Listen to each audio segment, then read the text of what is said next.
जय श्री कृष्ण। राधे राधे।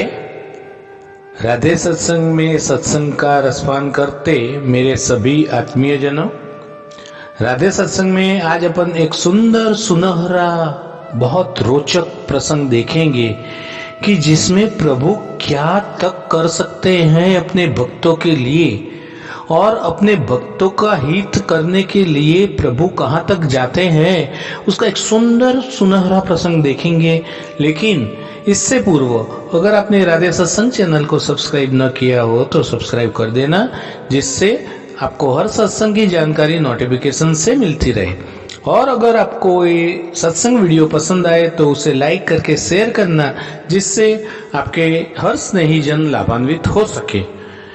तो प्रियजनों, वडोदरा के पास एक गांव था। वो गांव में कृष्ण भगवान का एक परम भक्त ऐसा मनसुख मास्टर जी स्कूल में बच्चों को बहुत अच्छे से अच्छा पढ़ाते, अच्छी शिक्षा के साथ साथ बच्चों में अच्छे संस्कार भी देते, प्रभु का हर पल चिंतन करते रहते थे।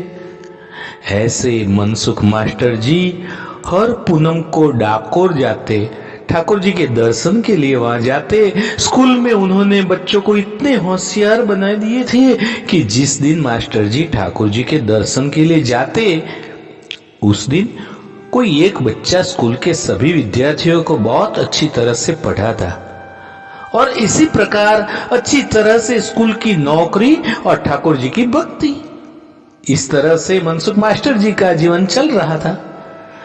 गांव के कुछ ईर्ष्यालु लोगों ने वडोदरा के शिक्षणाधिकारी से मनसुख मास्टर जी की शिकायत कर दी कि हमारे गांव के जो मास्टर जी हैं ना, वे बच्चों को पढ़ाने के बदले डाकोर ठाकुर जी के दर्शन के लिए चले जाते हैं और इसी वजह से यहाँ के बच्चों की पढ़ाई खराब होती है।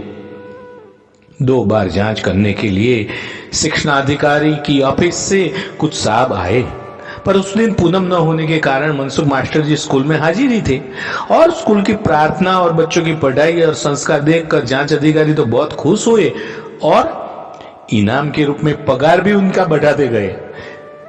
गांव के लोगों को जब इस बात का पता चला तो सभी ने निश्चय किया कि फिर से शिकायत की जाए और इस बार स्पष्ट शब्दों में लिखा गया कि पूनम के दिन इनकी जांच की जाए। और ऐसा लिखा गया जिससे मास्टर जी हाथों हाथ पकड़े जाए। और इस बार तो शिक्षणाधिकारी स्वयं जांच के लिए आए और इस पर उनकी फरियाद में जोर दिया गया।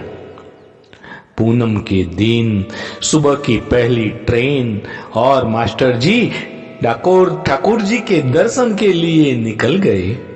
दूसरी ओर ठीक 11 बजे स्कूल में जांच के लिए शिक्षणाधिकारी साहब गांव में आए।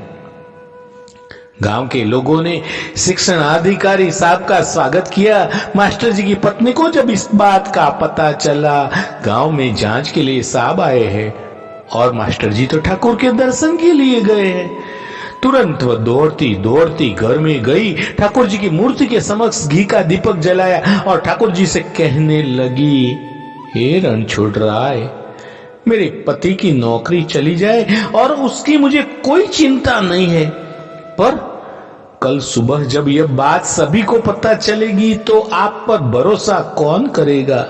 हे मेरे ठाकुर जी, हमारी लाज रखना। और दूसरी क्षण डाकोर के ठाकुर जी की मूर्ति में से साक्षात ठाकुर जी अपने भक्त की लाज रखने के लिए मनसुख मास्टर जी का रूप धारण कर दिया और गांव के स्कूल में बच्चों को पढ़ाने लग गए। जैसे ही गांव के लोग और शिक्षणाधिकारी जांच करने के लिए आए तो उन्होंने क्या देखा? उन्होंने देखा कि मास्टर जी तो आंखें बंद करके कृष्ण की प्रार्थना गा रहे हैं और बच्चे उतनी ही सुंदरता से उनके पीछे पीछे गा रहे हैं। प्रार्थना पूरी होने के बाद मास्टर जी के रूप में आए भगवान ने कहा, साहब, मुझे पहले खबर कर दी होती तो आप सभी के स्वागत की अच्छी से अच्छी तैयारी करता।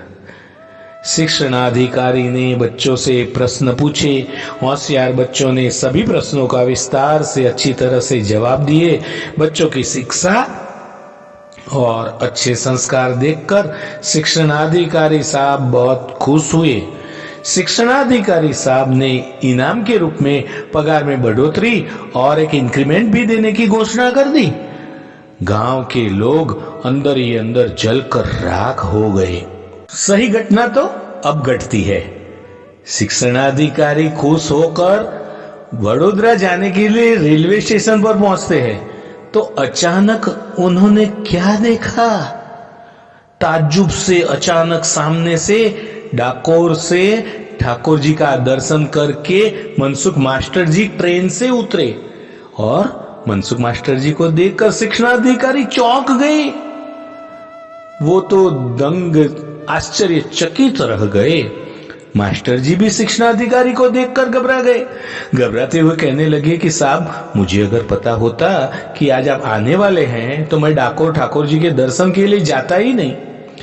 शिक्षणाधिकारी साहब ने कहा, अरे मनसुख जी, आप क्यों मजाक कर रहे हैं?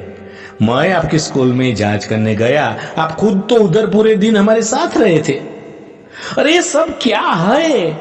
मुझे कुछ समझ में नहीं आ रहा है। मनसुख मास्टर जी की आंखें भर आई और रोते रोते कहने लगे, साहब मैं समझ गया। मेरे भगवान ने मेरी लाज रखने के लिए, मेरी नौकरी बचाने के लिए, मेरे डाकोर के ठाकुर ने, कृष्ण भगवान ने मास्टर जी बनकर नौकरी की। मेरे ठाकुर को नौकरी करनी पड़ी। वाह मेरे ठाकुर जी, भक्तों के लिए आप कितने रूप धारण करते हैं, उनका कितना काम करते हैं। शिक्षणाधिकारी और गांव के लोगों ने जब सारी वास्तविकता सुनी तो सभी की आंख में आंसू निकल पड़े। मनसुख मास्टर जी ने तुरंत एक कागज निकाला और उस पर अपना राजीनामा, इस्तीफा लिखकर शिक्षणाधिकारी को देते हुए बोले, मेरे बदले मेरे ठाकुर जी को नौकरी करनी पड़ी। ऐसी नौकरी मुझे नहीं चाहिए, मुझे ऐसी नौकरी नहीं करनी है। ऐसा करके उन्होंने इस्तीफा दे दिया। शिक्षणाधिकारी साहब ने, गांव के लोगों ने बहुत समझाया। गांव के लोग अपनी भूल पर पछताने लगे, मास्टर जी से माफी मांगने लगे। मास्टर जी स्कूल में गए। जिस कुर्सी पर मुरलीधर भगवान श्री कृष्ण मेरे ठाकुर जी बैठे थे, उसकी 4 परिक्रमा कर उसे प्रणाम कर 14 आंसू से रोने लगे, हे मेरे नाथ, अखिल ब्रह्मांड के मालिक, आज आपको मेरे जैसे तुच्छ मानव के कारण मास्टर का रूप धारण करके नौकरी करनी पड़ी। हे मेरे प्रभु, आज आपने साबित कर दिया कि आप अपने भक्तों के लिए किसी भी हद तक जा सकते हो। वाह मेरे ठाकुर जी, वाह। तो प्रियजनों, हमने देखा कि मास्टर जी के लिए भगवान ने कहां तक प्रयत्न किया। भगवान ने खुद मास्टर जी की नौकरी ली और भक्त की लाज बचाई। इस छोटे से सुनहरे प्रसंग के साथ आज ये राधे सत्संग को श्री वल्लभ के चरणों में समर्पित करके यत्र विराम देते हैं। फिर मिलेंगे राधे सत्संग में नए सत्संग के साथ। लेकिन इससे पूर्व अगर आपने राधे सत्संग चैनल को सब्सक्राइब न किया हो तो कर देना, जिससे आपको हर सत्संग की जानकारी नोटिफिकेशन से मिलती रहे। और अगर आपको ये सत्संग प्रसंग पसंद आए तो वीडियो लाइक करके शेयर करना, जिससे आपके अन्य स्नेहीजन भी लाभान्वित हो सके। जय श्री कृष्ण। राधे राधे।